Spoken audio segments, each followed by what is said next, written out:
And good afternoon. It is Thursday, as always, and welcome to Deering Live. Thanks for joining us.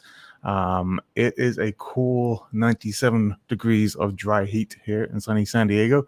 Man, it's a little bit warm. So we're getting there. Hey, Senor Dave, how are you, sir? I'm good. Good to see you. Excellent. Dave is pimping it up in a suite somewhere. We don't know where, but he's there. Right, before we jump in and introduce our guest, today's a little bit different. We want to welcome our co-host for the day, who many of you know, Mr. Hank Smith. Hank, come on in. Hey. Hey, Hey, Hank, how you everybody. doing? Good. How are you guys? Pretty good, pretty good. So we're going to try something today. We're going to have you co-host with Dave a little bit and kind of add a little dimension to the show and see how we get on. But I'm very excited to have you. Warm welcome to Good to be here. Deering Live. Normally the guest, today a host. That's awesome. All right, so let's jump in. Dave, I don't know about you, and Hank, I think probably the same for you, right? But I think one of my favorite things about working at Deering is the artist roster. We love the instrument, we love the banjo, and kind of in its place in traditional music. But equally, we do get very excited when we meet artists who come along and kind of drag the banjo, sometimes kicking and screaming, out of its comfort zone, and use it in places that is more, different, exciting ways, outside of those traditional elements. And it's even cooler when they get to utilize some of those more traditional elements in those newer genres. So our guest today is no exception to that rule. Hailing from Leonard, Michigan, the Native Howl are a self-described thrash grass band, drawing influences from Metallica and the Steel Drivers and everything in between. They spent the summer touring with shock rockers GWAR. If you haven't seen them, they're well worth a look. And you may recognize them from the ongoing music competition show No Cover, where just recently the band made quite an impression on none other than Mr. Alice Cooper. So let's bring him in himself, Mr. Jake Sawicki, the banjo player for the Native Howl. There he is. Hey, Jake. How's it going, guys? Good. How you doing? Good, good. Thanks for having me. Thanks for joining us. Yeah, absolutely. Where are you right now? I'm at my home in Davisburg, Michigan. It's not Leonard, but it's just a neighboring city right next door. That's where we got our studios, over in Leonard, Michigan, southeast Michigan area. Excellent. Well, welcome to Deering Live. As is tradition, we're going to let you play us in with a little song, a little tune, and then Dave and Hank are going to take over proceedings, and Jonathan and I will be manning everything else. So, what are you going to play for us? All right. I was thinking, I was looking on your website, and you had a live version of our song, Something Else, which we ended up playing on this last episode of No Cover. So I figured I'd play a little excerpt from that. I'm not going to play the whole thing because there's some breaks and whatnot where the guitars take over and things. So yeah, I'll just play a little bit of that if you don't mind. Take it away. All right.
Bravo.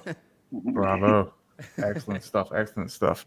Yeah. All right. So Dave is, we're going to let him pass just for a second. He's having a couple of technical issues on his end. So we'll let him kind of join in when he can. But Okay. we'll take over. Me and Hank, we got this. No problem. Yep. Nothing like live Absolutely. shows to make it a little more pressurized, but that's all good. Always. Right. Whatever So let's can go wrong, get started will with the I guess the obvious question. How did you get started into music, and specifically how did you get into banjo? Because you're not like a metal guy like the rest of the band, is that right? You're kind of you do come from kind of a banjo background to some degree, right? Yeah. So I started out playing guitar, and I played guitar for a good 10, 15 years before I picked up a banjo, actually. But I was always into the singer-songwriter folk sort of thing. With early on, I really was into Bob Dylan and whatnot, and then later on, kind of got into Old Crow Medicine Show. That their album Big Iron World really made an impression on me, and I think that was when the turning point was, where I was like, okay, I've always really enjoyed the sound of a banjo, and I am a bit of a metal guy. Like one of my favorite bands is Tool, even though I might not look the part. But and the rest of my band is into Metallica, Iron Maiden, all of these classic metal and thrash metal bands. So they kind of pulled me to the dark side a little bit, and I started listening to their influences, and they started listening to mine. And I think that's kind of how this whole Thrash Grass thing started to come about in one way or another. But anyway, we had my front man and friend Alex had a banjo laying around the studio, and he had this idea for our song Thunderhead, which is our most popular song online right now. And originally he wanted me to play guitar on it, and I was like, well, I've always wanted to play the banjo. We have one. Why don't I take it home? I'll grab this Earl Scruggs book that we got here, and I'll just start diving in and really, practicing and trying to do the instrument justice and lay down a track on this song. So that was like that's what pushed me off the ledge to finally get the finger picks and try to learn 3-finger style banjo is that song, I would say. That's awesome. And That's awesome. was this the album that you're making with Alex? Oh yeah, so Alex and I were the founding members of the band, the Native Howl, and the first 2 albums we have, if you dig back into our catalog, first it was just a duo, just me and him doing folk singer-songwriter stuff while he had another metal band on the side. The next album we started incorporating electric guitars and electric bass and a drum kit. And then it was the third EP, this Thrash Grass that I'm talking about, that we started, going this route with the Thrash Grass side of it. And we have one more double album, which has kind of a mix of rock and bluegrass and thrash grass. And now we're currently in the studio working on our next album, which we're really excited about. We've got we feel like we finally refined the sound a little bit, and whereas it started out as a blend of bluegrass and thrash metal, now we really feel like we've kind of created a new thing, and it's sort of become its own. Right, you're starting to feel like you're finding your voice for the band rather than kind of just mashing up 2 styles. You're kind of finding your own niche, like you're defining your style a little bit. Yeah, exactly. I mean, I still, I'm always trying to improve and figure out my style and hone my craft and everything. But yeah, I think we're a lot closer with this next album. That's awesome. Cool. One of the cool things about being in a genre bending band like that is that you can approach it from a bunch of different angles and see what works and what doesn't. So when you're coming up with music for this band and trying to amalgamate those things, or at least just like, writing from the heart, I suppose, what's the process, I guess, behind that? Because it seems like, at least from what I can tell, being in a genre bending band myself, that the right hand stuff that you would do, like the more role based things, particularly the tempos and syncopation, would lend itself pretty well to the metal style, but the left hand information would be different than it would be if you were just playing standards, like bluegrass standards. So like, any insight on how technically that works whenever you're trying to kind of make the banjo do that thing? Yeah, I'm glad you brought that up, because it's something that I think about a lot. How can I make it? I always try to think when I'm writing something. Before I even pick up the banjo, I listen to what is the bass doing, if it's written yet. What are the drums doing if he has something, and what's the strumming pattern doing, and there's a time to match that and kind of disappear and just offer, the timbre of the banjo and lock in with the drums, or lock in with the guitar, or lock in with the bass. And then there's a time to get away from that and just play something that, a melody, a counter melody that I hear in my head and whatnot. So yeah, a lot of times it is listening to what are the drums doing, and either matching it with my right hand with a roll, or, if he does a tom fill, I'll usually try to throw in some sort of, melodic fill on the banjo as well. Those sort of things. Yeah, anything to support whoever is being highlighted at that point in the song. Do you see it as primarily a support role in that regard, or do you get the opportunity to step out? No, I do. That's what's fun about this band is everyone is super, super good, and we're all friends. We've been playing for a long time together. So I'll take a lead. Alex will take a lead. Even Chan on the bass will take a lead. We'll give the drums a highlight. And we try to not step on each other, and we don't try to overpower one another. It's definitely, it's a fun thing. But in terms of developing, our sound, the way that I think about it is, I'm basically taking the place of the lead guitarist in a rock band. Right. But there's certain things that, an electric guitar can do that a banjo can't do, and vice versa.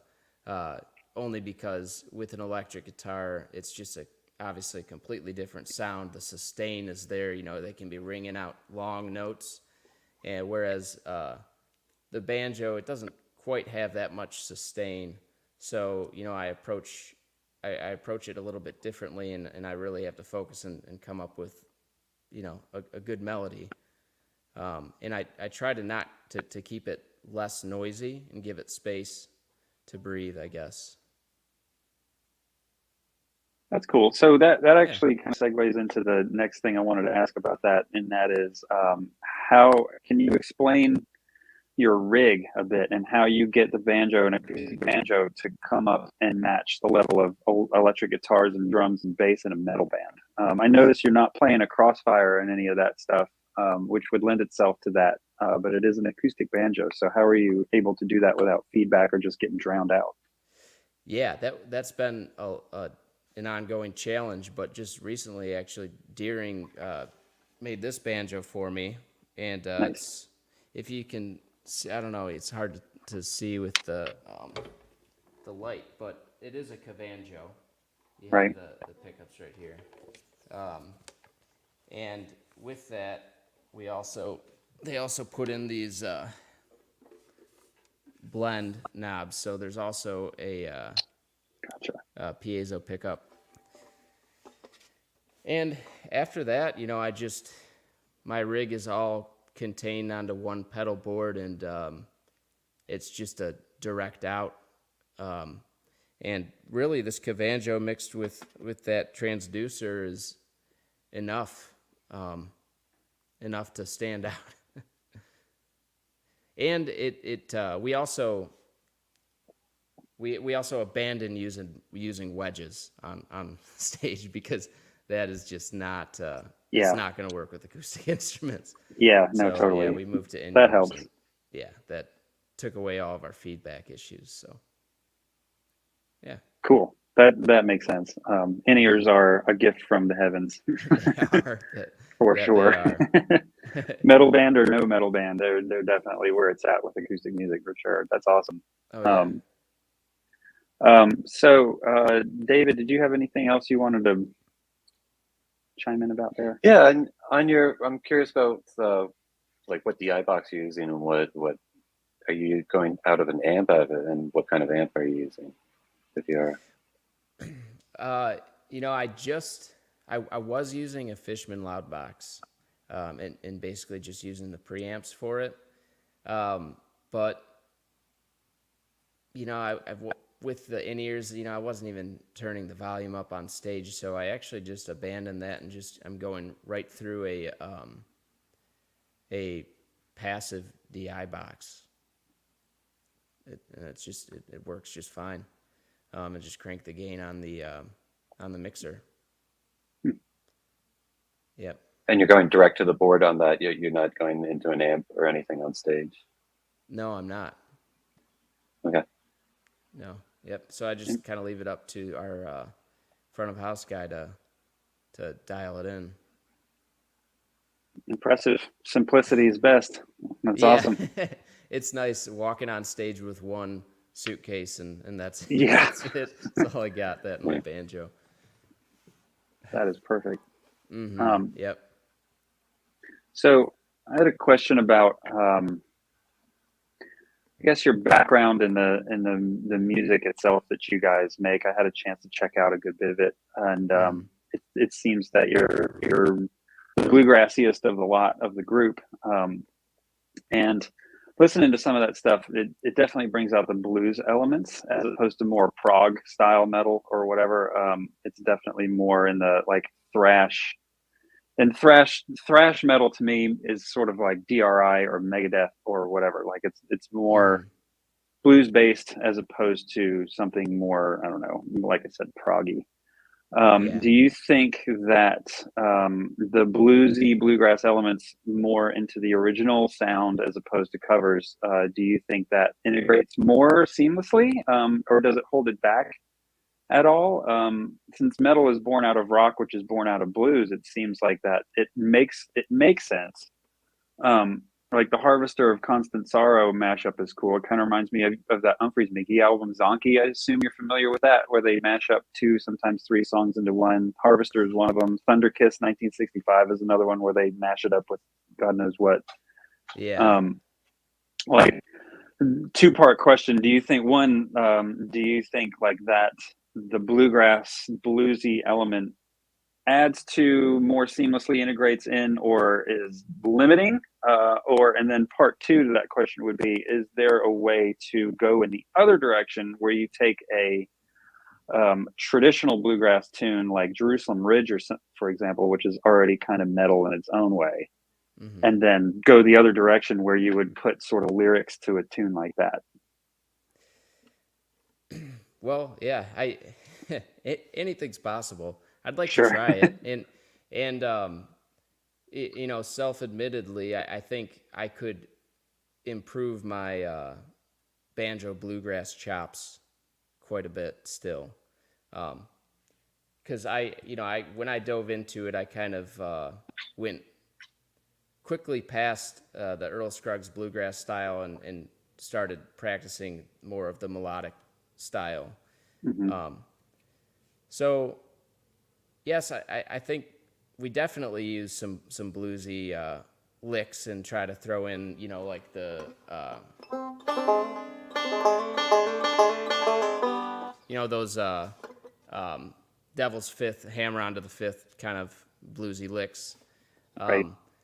But, you know, a lot of times I'll have to look at the chord progression that Alex lays down or we come up with and see, you know, sometimes I'm trying to highlight, you know, a Dorian scale with that major 4 chord or something. And sometimes we just do a straight key change or we do a split third, like that's more bluegrassy. In times, one thing that we really like to do, and I'm excited for it on one of our songs that's coming up, is to have an ambiguous third, so it's neither happy nor sad sounding, and not really commit to it until the very end. And there's a song that Alex brings up a lot. It's the soundtrack of Shawshank Redemption. I'm sure you're familiar with it. At the very end, he's just crawled through the tunnel, and he's crawling out however long that was, 3 football fields worth of sewage, and he finally gets out into the rain. And the whole time, the violins are playing both the minor and major third, and it's super dissonant. And then finally he stands up, and they commit to the major third, and it's powerful. It gives you chills. And you know, we try to utilize it in that way, I guess, sometimes. So That's awesome. So I wouldn't say we're only in the bluesy side of it. Especially, you know, Chandler, our bassist, and Alex are both classically trained musicians, and so they're very versed in music theory, and you know, I'm not classically trained, but playing with them for so long, you know, I've definitely picked up on some theory elements, and we try to incorporate it when we can. That's awesome. You're right though to point that out. The third, minor or major, and the 7th are what draw the ear in the most. So holding that back, if it's all like dominant fifths the whole time, and then all of a sudden there's a strong third one way or the other, that's definitely a power move for sure, and definitely brings out more of the emotion, I suppose, as you pointed out with Shawshank Redemption. That's right. That's really cool. That's very, very cool. Okay, so to take a hard left turn real quick. Okay. You guys just did a tour with GWAR. Yes, we did. GWAR was one of my favorite bands back in the day, and I have a couple questions about that. All right. Did you guys get a chance to play together at all, even off to the side or back, you know, backstage or anything like that? Was there any, I hate to say the word, but was there any jamming at all? You know, I wasn't part of the jamming, unfortunately. Okay. It's hard to pick up the banjo and you know, go play with those guys. Sure. But you know, some other guys in my band definitely picked up a guitar and were jamming with some of them, and you know, they were all super friendly and accessible, you know, backstage. So, you know, I talked with Brent, one of the guitarists, quite a bit. Got to know him, and it was bizarre seeing the men behind the masks.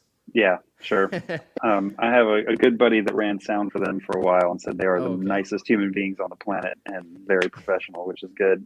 So another question I have about that, my favorite tune of theirs back in the day was the Salaminizer. Oh, okay. I tried to translate it to bluegrass once, and it's hard. It's a weird tune. Really?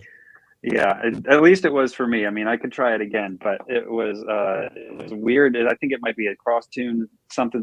I have no idea. But along those lines, are there any more melodic metal bands that you think could translate? For example, I host a weekly bluegrass show in Raleigh, North Carolina, and we play a Ghost song, Square Hammer, like their greatest hit, because it translates so well, and we don't have to turn it into bluegrass and just do it like they do it. And they, of course, have like a lot of melodic ABBA-like elements to the music that could be woven into maybe the thrash grass mentality. In other words, they're not mutually exclusive. Do you think that would influence the original sound of the band or provide a jumping off point? Yeah, it could.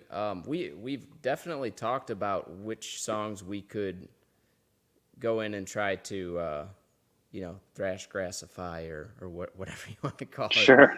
And I mentioned Tool, which is, one of my favorite bands right now, and I think there were some talks at one point trying to do 46 and 2, and calling it 46 and Blue, just as a little.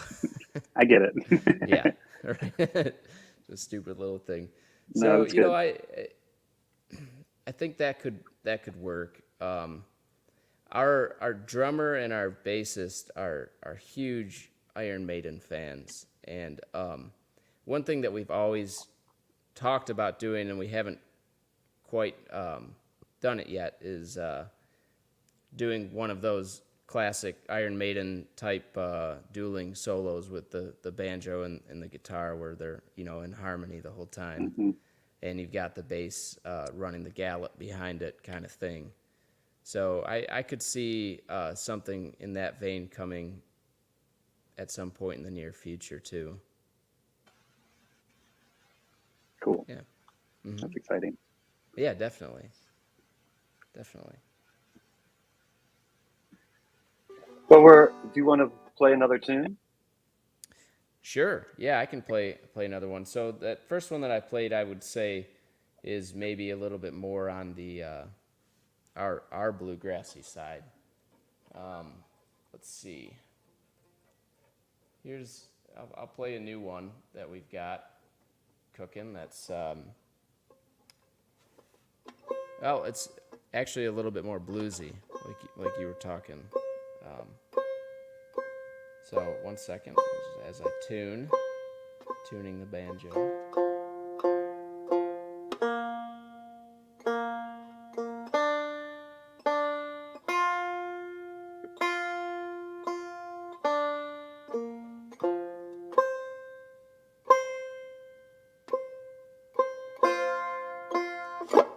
All right, this is it's called Stockholm Syndrome. It'll be out on the next record.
Thanks. Very cool.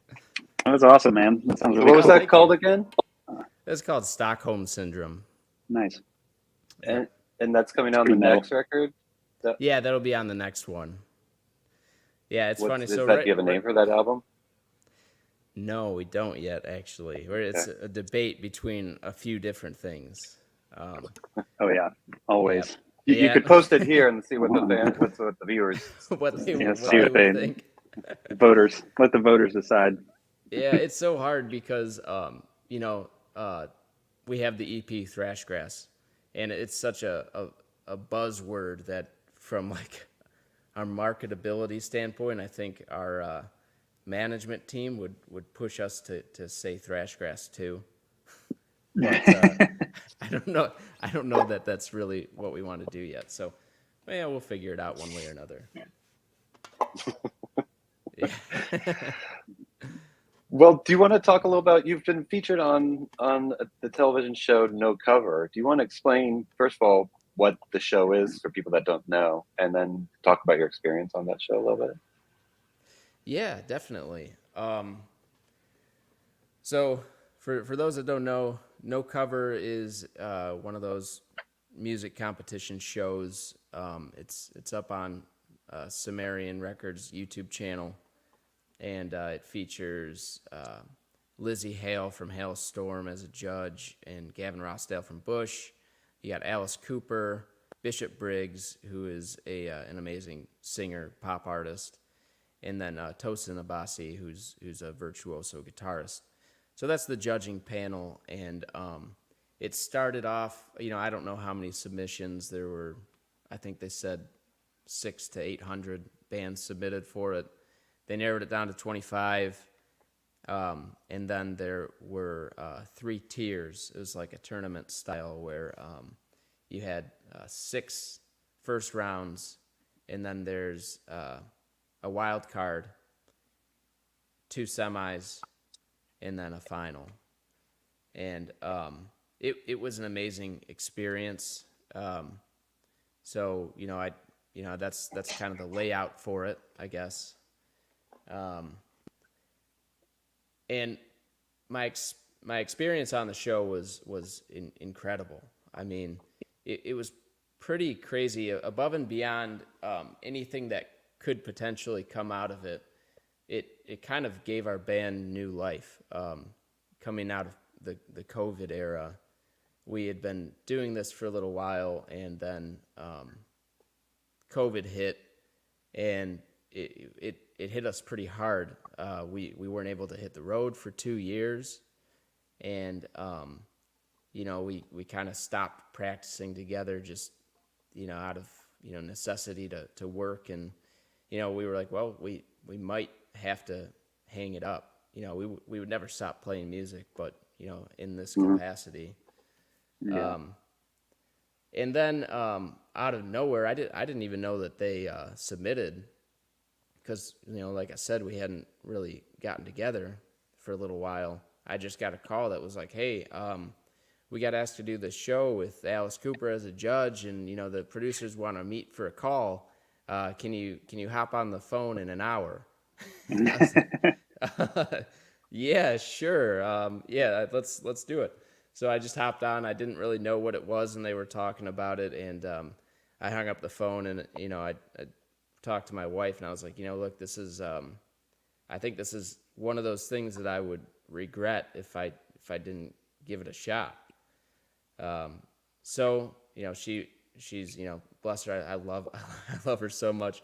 She really helps out, and she was cool with it, and she's always been so supportive. So we flew out to LA and got together. We had, I think, 4 weeks to get our chops back up, and then we hit the stage for that first episode.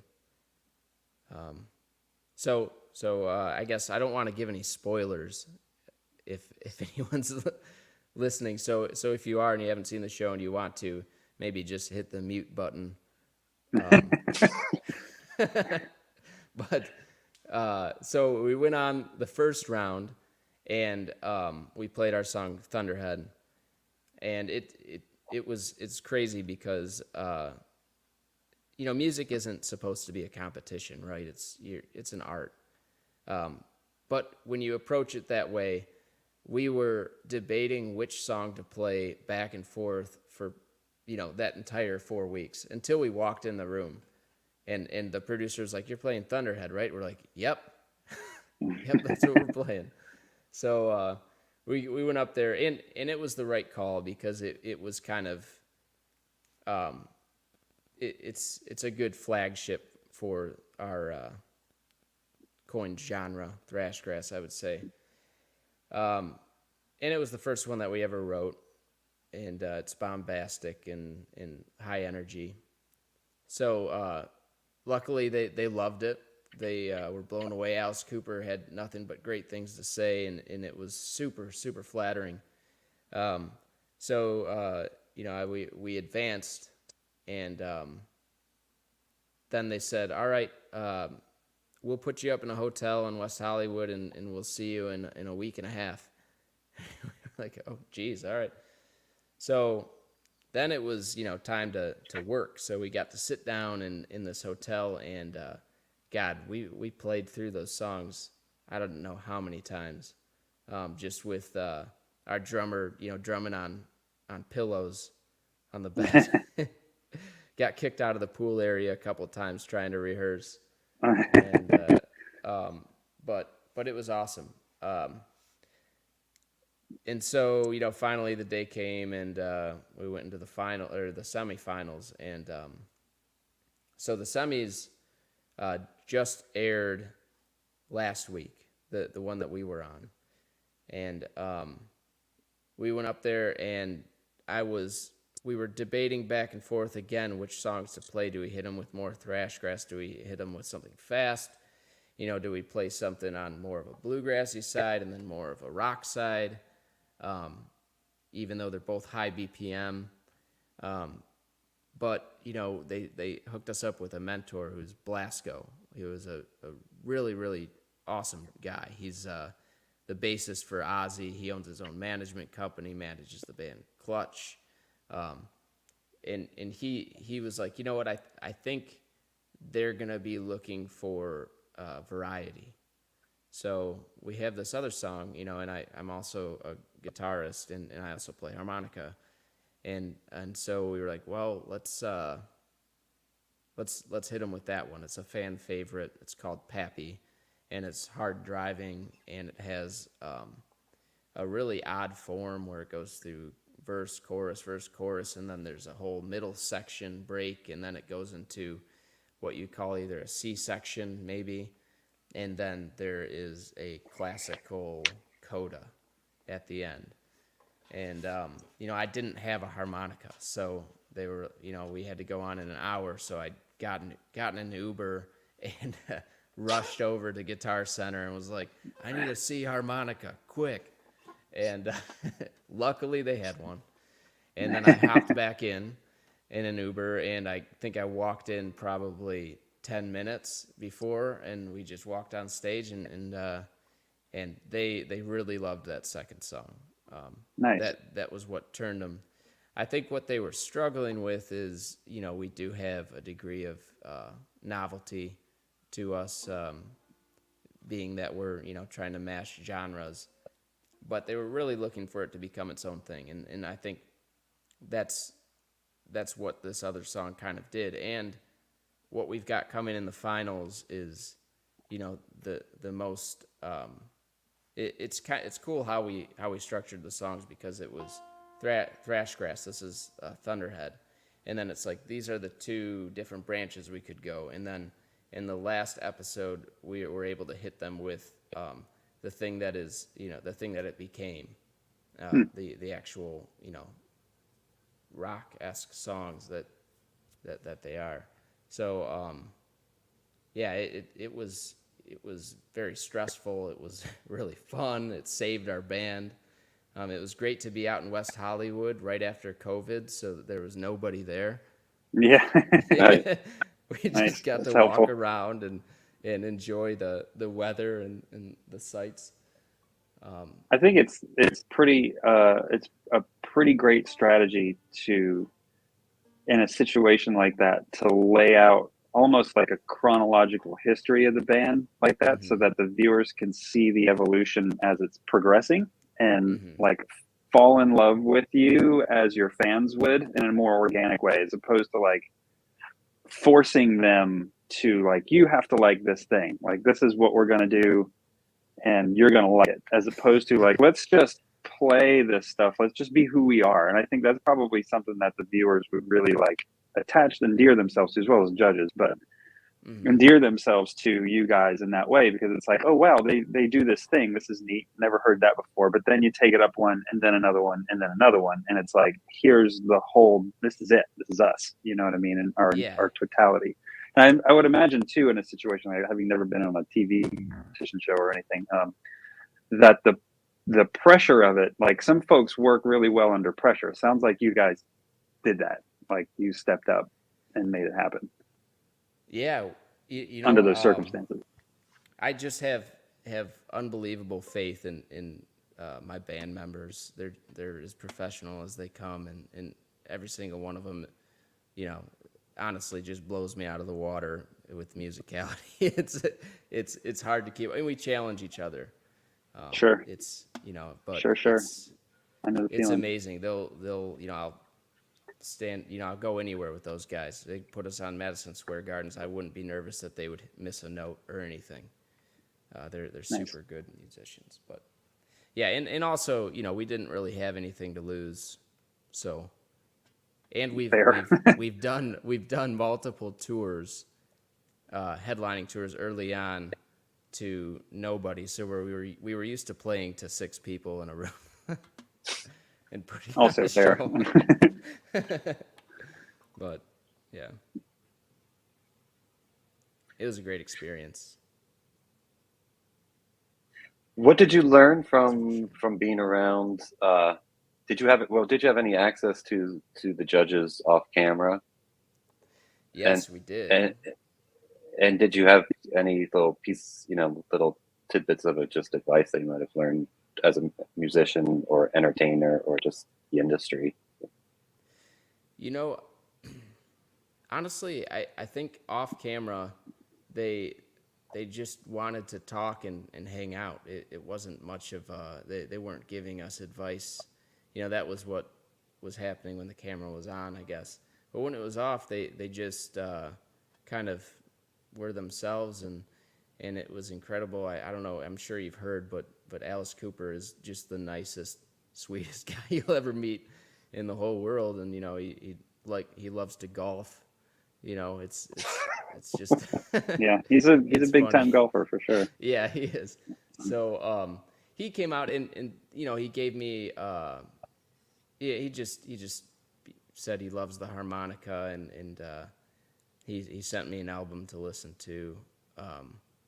You know, and then Lizzie Hale is super cool, really liked us, and her brother was there as well, shooting pictures. So we were just hanging out. Kellen Quinn would sit and eat lunch with us. You know, he was one of the hosts. You know, talk about old tour stories and trailers breaking down, vans breaking down, you know, problem solving on the road. Yeah. And yeah, it was cool to see, you know, when the veil is lifted, to see who these people really were. That's always such a good thing too, because we're all just people. I mean, it's, Yeah. You know, so they want to experience the humanity of all this stuff too. You know, it's not all about being a rock star all the time. No, yeah, exactly. That's cool. Definitely. Well, do you want to talk a little bit about that banjo that you brought up earlier about the pickups? But what model is it? This is the Eagle 2 banjo. It was custom made by Deering, by you guys, and I'm in love with it. It's incredible. It's natural maple with an ebony rim here, and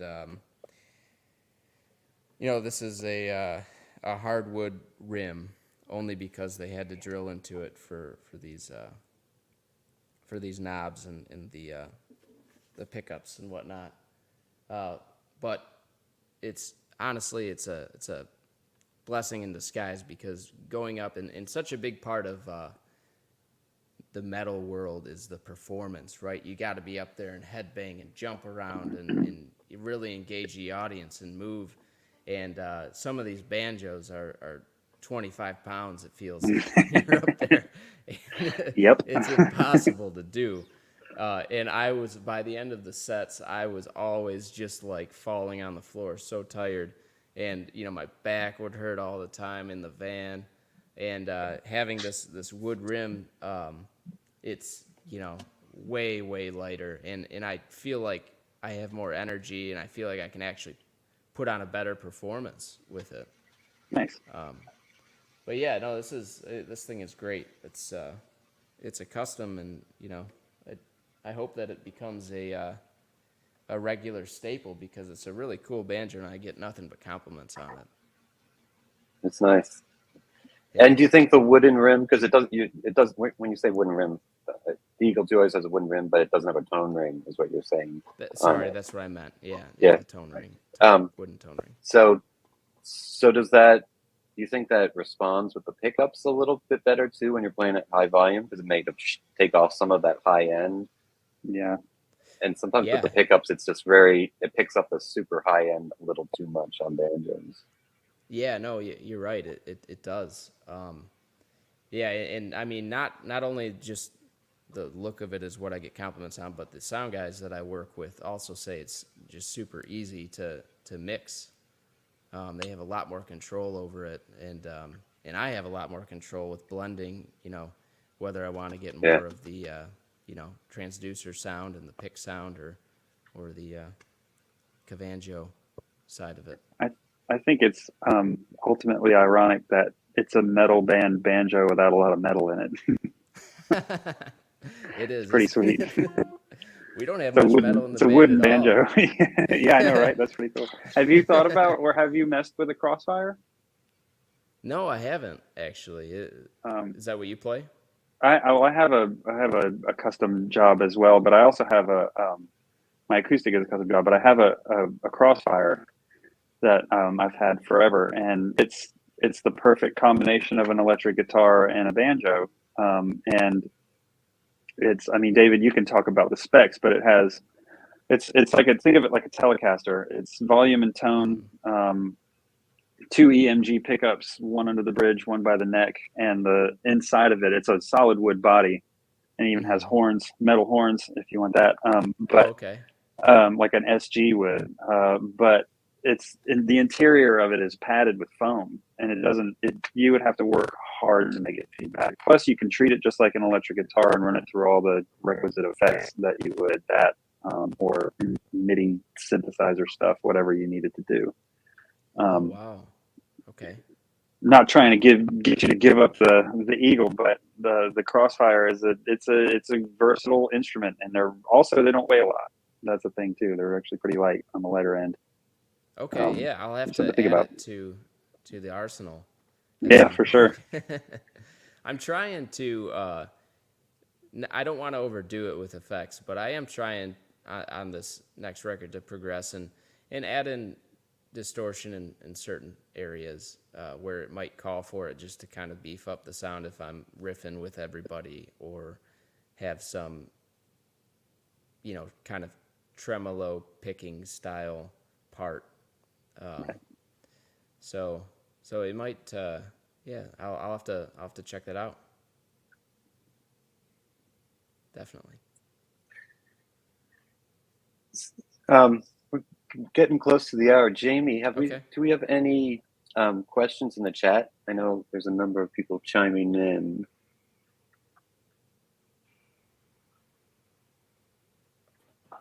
Mute me. There we go. No, there's a couple, but I have a few as well. So I'm going to jump into those in a minute. But I think the most important one, Julie asks, because Julie is a regular viewer of ours, and I get the sense that she, like many of us, doesn't just listen to banjo music and perhaps delves into the darker side of things every now and again. But she asks specifically, does he like Linkin Park? I think he's a Linkin Park fan.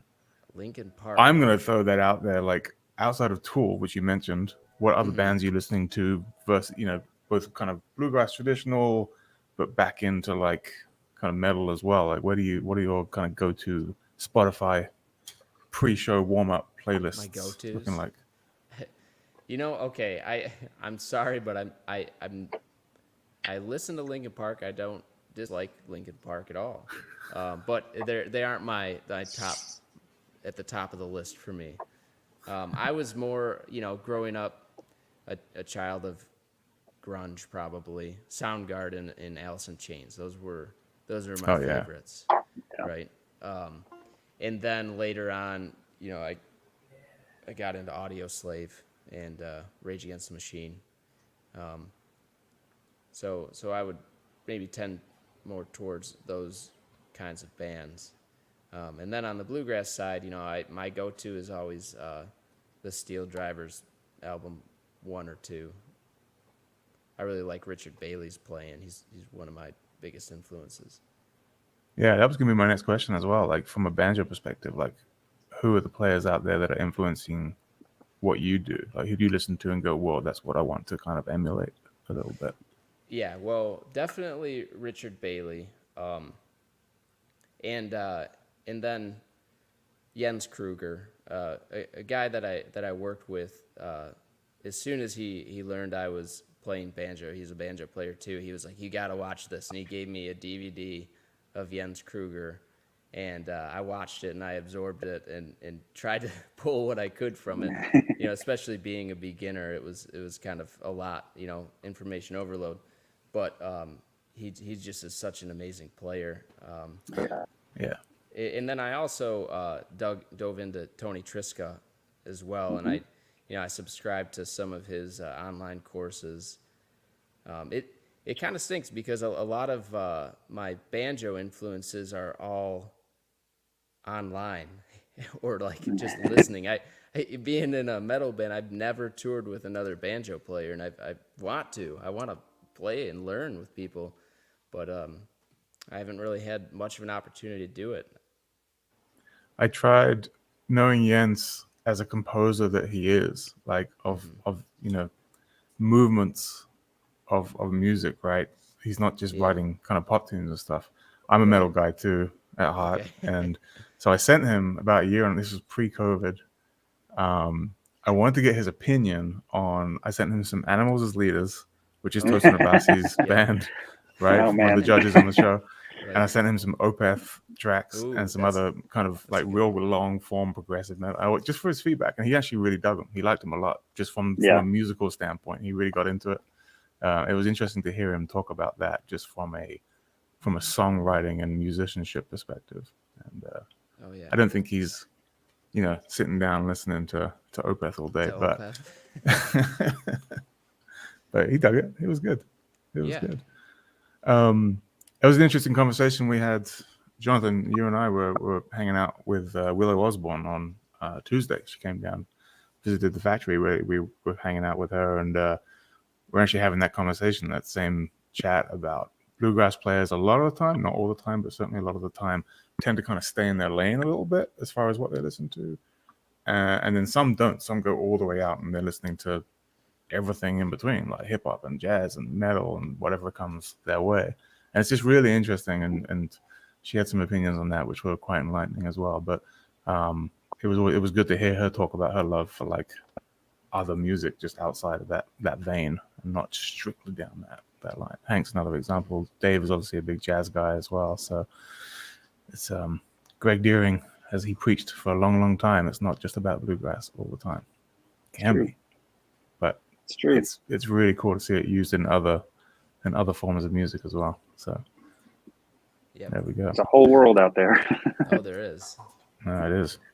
The other question I was going to ask, if you don't mind, real quick, you mentioned that you were, or part of the show, you had a mentor come in, and just kind of the experience in general. Did it, or has it, like, changed the band in the way you're looking at your music, kind of moving forward?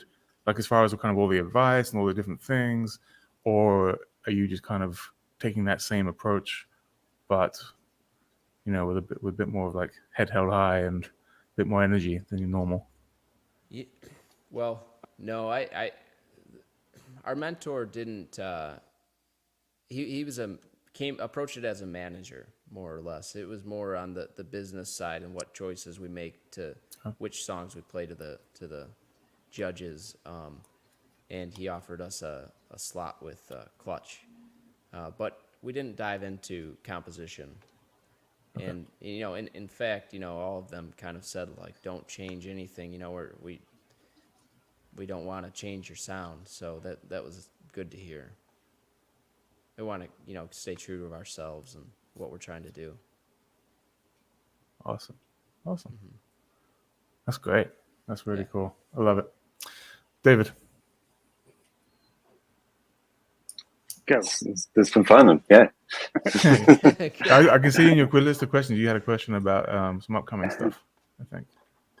Yeah, the one you have a tour coming up with the AC/DC kind of esque style band Airborne, and we do. Yep. You want to talk about this upcoming tour with them? Yeah, it's to be honest, I haven't thought about it a ton. We just got back from the GWAR tour like 3 days ago, so I'm still letting the dust settle on that one. But I'm super excited. We're hitting some areas that we haven't been to before in Canada and in some of the northern U.S. states, and the band is amazing. Obviously, they play awesome shows. They play awesome music, and I'm really excited to kind of get outside of the strictly metal crowds or the strictly bluegrass crowds, and maybe see how people respond to it that are more just general rock fans. Yeah. See if we can win them over. I know when you came to San Diego, Jamie Deering came to see you when you played in San Diego. Yeah, and she said that whenever the Banjo came out, like the crowd went crazy. Yeah, they loved it. Yeah. Felt good. That's awesome. You know what? That reminds me, she was like, you got to talk about this on Deering Live, because I just mentioned it, and I know I'm not the only one. When I'm on stage playing, whether it's outside or inside, I sweat my butt off, and these finger picks, they don't stay on my fingers, no matter what I do. So instead of pinching them a bunch, what I ended up doing was my drummer had this stuff. I got a little show and tell here. Had this stuff laying around.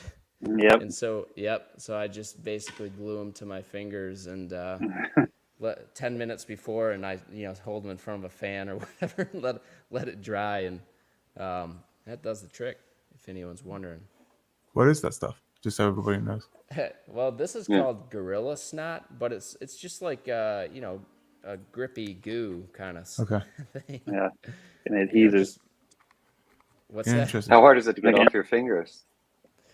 Not hard. No, I also carry little alcohol wipes, and I just wipe myself down afterward. Tools of the trade. Yeah, that's right. Presumably he uses it in his hands for drumsticks, like not slipping out and that kind of stuff. Yeah. Well. Yeah. My drummer doesn't use it anymore. That's why he had it. He just had it later. Okay. I was like, you can have it. Nice. But it really comes in handy. It really does.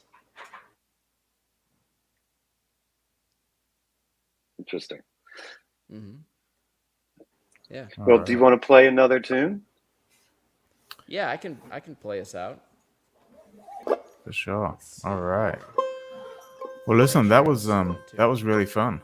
Yeah. So it was really cool. Thanks for coming on, man. It was great to hear like a different side of the banjo playing world, And Hank, thank you for your time today. Appreciate Absolutely. you. It was great to be here as well. That was fun. Good to meet you, Jake. Yeah, good to meet you too. Yeah. Hopefully we can connect. Yeah, absolutely. Definitely. We need to have like some kind of Deering kind of like bring all festival? The new guys. Well, festival would be cool. Yeah, I mean, if you want to help put that on, that'd be great. But I'm thinking more of like let's like mash up like all the traditional, all the non-traditional guys, and just see what comes out of it. Just have some fun. I think that'd be cool. Sure. That'd be great. I'd be there. I love it. That's for sure. We have Nora Brown on one side, right? Terry Buckham on one side. Terry Buckham on the other side, just going hard. So, yeah, it'd be Yeah. great. It'd be a fun time. I like it. All right. What are you going to play us out with, sir? I'm gonna play, maybe a little bit more of kind of uh, a fun song that we've got. Call it Bog. It's just one of our newer tunes that we play, and I'll, like all these songs, I'm gonna abridge it slightly, but yeah, it'll be out on the next album, so keep an eye out for it. Awesome. Real quick before you go, so anyone, let me find my little banner here. But anyone interested can head over to thenativehowl.com. Check them out. I'm assuming you're on like every social media platform and Spotify and all the kind of standard. Yep. What's one song that newcomers should check out to kind of get to know you a little bit? You should probably check out Thunderhead There you go. and Mercy. Thunderhead.